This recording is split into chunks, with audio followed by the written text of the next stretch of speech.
Picked the wrong week to quit sniffing glue. Well, welcome back. It is that time again. It's the weekend, and it means time to work on models. It is rainy, nasty outside. It is January 8th, 2016. We're already a week into the new year. What have you done with your life? Me, I've gotten back to the hopper, and right now I'm in the throes of cabin fever. I'm feeling the cabin pressure. I'm working on a cabin in the woods, however many cabin phrases you want to cram in there. Working on the cabin. And if all that goes well, I may paint on the outside of the ball again sometime, some bit this weekend. And maybe get, here I go again. I'm already starting to promise what I'm going to do before I do it. Not going to do it.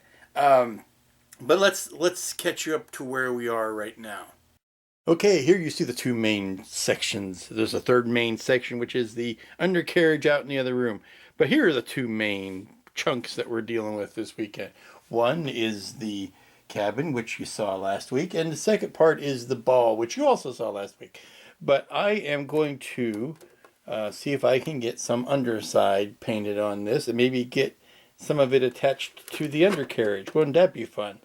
And here are those blessed and or cursed panels. I'm going to work on these this weekend. We'll see how far we get. And some of this fun stuff, this is me sculpting with epoxy sculpt, and I'm making some throw pillows and a little stuffed whatever, and something I thought was going to be a good alien mutant here, and some books and some just Belia schmata, just some stuff for decorating or junking up, depending on your point of view, the cabin.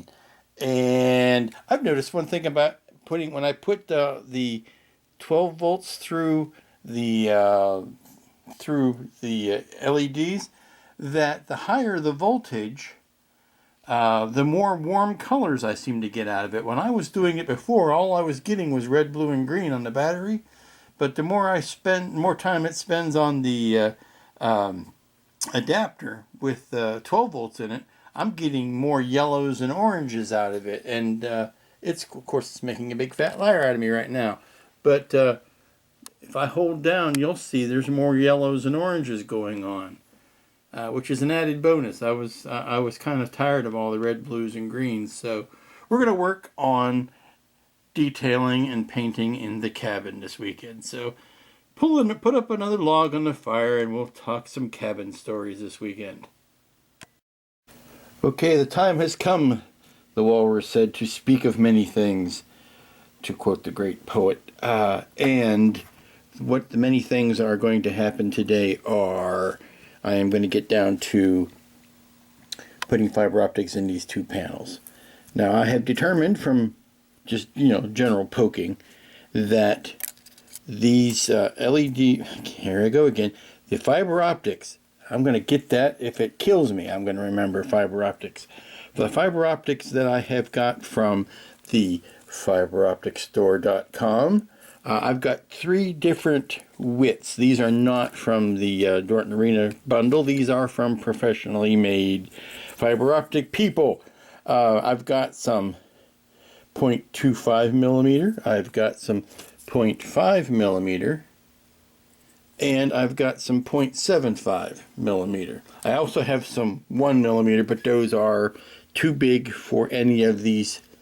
Whoops, any of these pre-drilled holes from this piece of photo etch. But I have determined that the 0.75 will work just lovely in these largest holes. Now I will have to bloom the edge a little bit, and where is it? Where is it? Come on, there it is. By blooming the edge, what you do is you just heat it up a little bit until it mushrooms. Let me get this out to a background where you can see it. What it does is it just heat it up a little bit, and it there we go. Now you can see it. It blooms it a little bit, and that'll give me enough width that it will snug down in the hole. And then my plan is to secure them from the back with some epoxy, but to keep them from going all the way through, I want to bloom the edge a bit. So what I'm going to do, I've determined that there are 12 of this hole, 12 of this size in each of these panels. Now that's just a speaker grill. I'm not going to try to light that up, but I'm going to light these guys up and all of these guys up. And I've got a panel, or I've got a backlit panel that I'm going to put a light behind for the main thing. But each of these panels have 12 of this size of hole, so I need to cut 12 lengths, and I've determined that this is the, well, you can't see it because it's clear fiber optic, but I need to cut 12 of these lengths that will be long enough to go out of this. This is where the back of that panel, and then it comes out around here, and then it goes under to where the barrels are underneath that are housing the LEDs. See, I used the right term that time.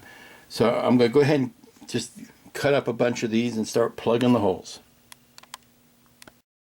Okay, here are all of the fibers of the 3 different sizes that need to go into each one of these panels. Now you may argue that that's a lot, and I may end up agreeing with you by the time this is done, but these 2 side panels are actually, all things considered, let me take the top of this off, all things considered, those panels are the most visible because you're going to see through the front windows, even more so than your regular front consoles, you're going to see those side consoles. So I want them to be big, impressive, loud, and flashy in every sense of the word. See, that's like a straight-on shot at that panel. So that's why. I might end up pushing more of those towards the solid whites rather than the flashes. We'll see. We'll see how it goes. Hopefully there is enough room in these barrels, there really should be, to accommodate those many more fiber optics. But let's find out. It's a discovery together. Okay, I am waiting for the glue to dry, or the microcrystal clear to dry on the back of that. So while I'm doing that, and I've got all my fiber optics cut, but before I start putting them in, I'm just taking a few minutes to add some color to these balls. Painted the stripe down the center there to kind of go along with the stripe that goes, the dividing stripe that goes along the top, and I'm throwing in some variations of blues on some of these shapes here that I will further enhance later on, but getting down some masses of colors. Well, I thought I'd take a moment out of the normal build for a bit of good news. You know, they say there's no good news these days. Everything's bad and sad and horrible for your health. Well, I've got some good news. I went out to buy some Tamiya's for the hopper, which in itself is not good news. But my hobby shop, what I loosely called as a hobby shop, has somehow overnight blossomed into an actual hobby shop. I'm very, very happy to spread the news. There was a place just down from my house called Promo. It was a mower repair shop. It had some, mowers to buy and parts to fix your old mower. And then one day it was that plus some remote control cars. And then the remote control cars, it kind of morphed into drones, like everybody is carrying drones these days. But it was a hobby shop in the loosest of terms. If your hobby was mowing the grass, you're covered. But the hobby part of it was kind of iffy. I would go there as a first stop because it is, on a good day I could probably see it from my house. But I would go there for CA and X-Acto blades. It was that basic. It had Tamiya's, not the full line of Tamiya's. It had Tamiya paints. If you needed the basic colors, they had you covered. And like I said, if you needed CA or epoxy, you could go there because a lot of the stuff that they serviced was for the RC cars. I went in there today hoping to find a couple of colors that aren't your average Tamiya colors, and lo and be freaking hold, it turned into an actual hobby shop. Models. I mean, used to be you could find maybe, you know, a tank and a muscle car and, you know, an airplane model. Basic stuff. But I went in there and I was floored. Literally, I sobbed big, wet man tears. And I'm not sad to say it. On my knees in front of this wall, a whole wall of models. Most of Mobius models, a lot of round 2 models, just a huge selection, Enterprise models, actual freaking Enterprise models within an earshot of my door. I'm sorry, I don't mean to be this demonstrative, but it's an actual hobby shop, and not just Tamiya paints now. They've got the full line of Model Master paints, Citadel kits. Model Railroad landscaping stuff that I had to go all over town to find is right there. My only problem now is finding a way to get my paycheck direct deposited to them, because I can tell you I'm going to be spending a lot more money there. But if you're in Raleigh, if you're anywhere in this area of North Carolina, please stop by. It is promo/Raleigh Hobby. It is on Fayetteville Road. I don't get paid to do commercials for them, but by God, if they ask me, I'd do them for free. I'll try to find the website and put it right in here. But it is support your local hobby shops. These guys are the bread and butter. Yes, you can get things probably cheaper online. I don't know, but you know, there's nothing beats walking up to the shelf and pulling it off the shelf and plunking down your hard-earned dollars and taking it home and building it. Amazing, freaking amazing. And I'm so glad that they have decided to expand into this business. So that's my high for the day. I'm going to go back to working on the hopper. Won't you join me? And it's taken a bit of needle threading and all of that, but here is one side panel with all focus. There you go.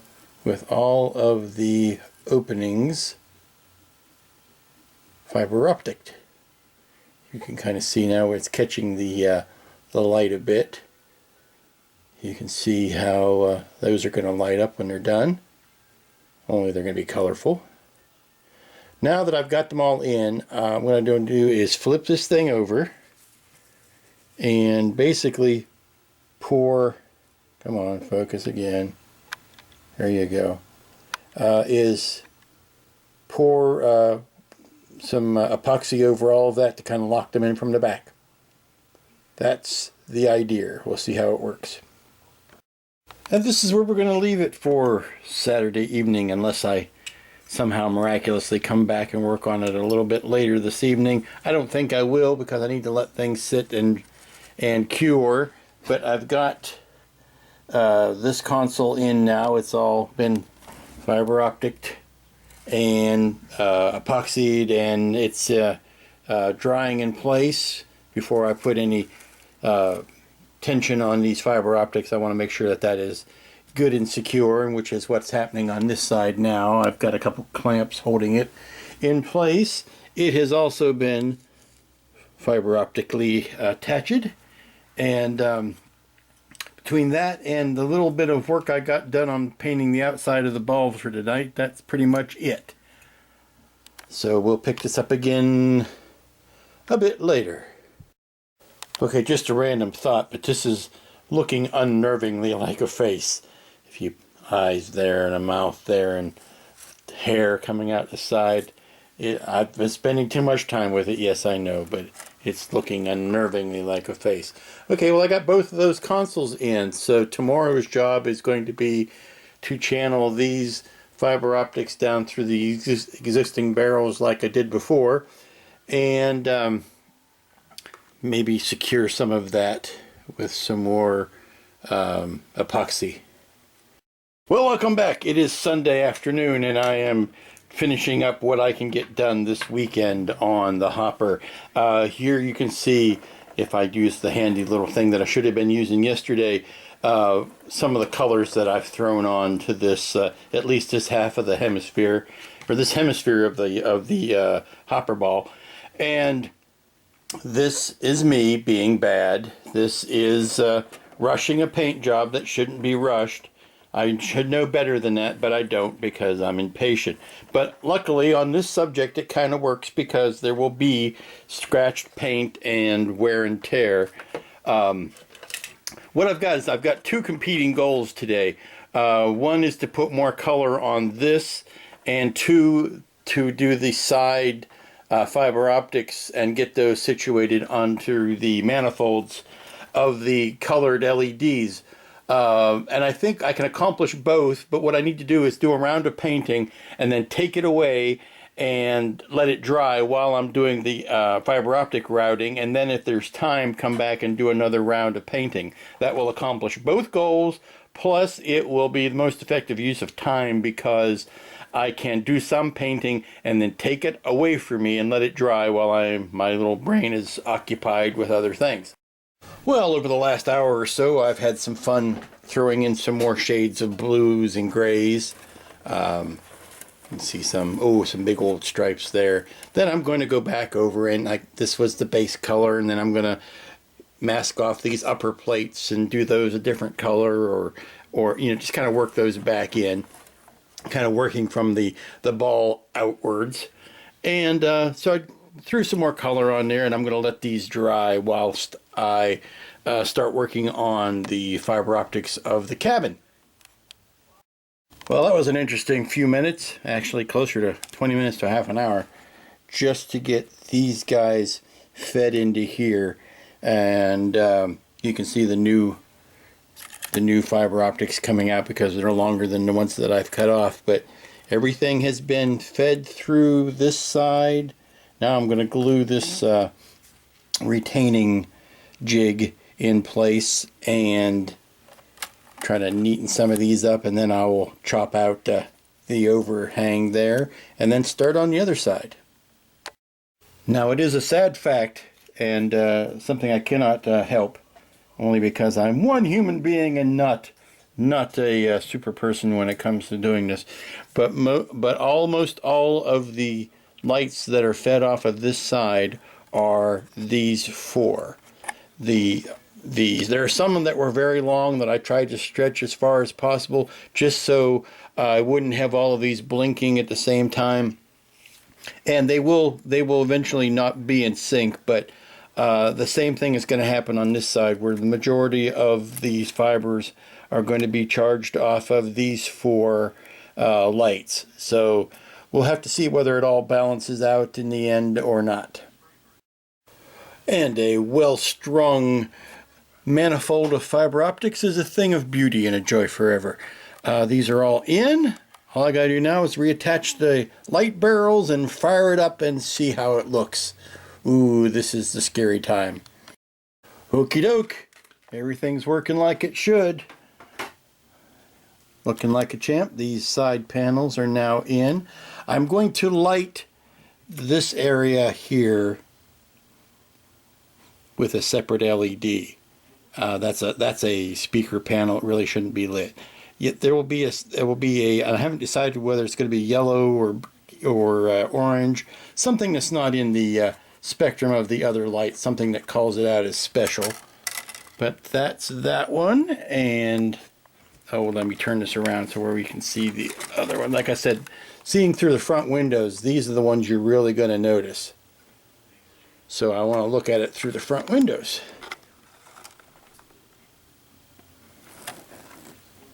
That's how you're really going to see it.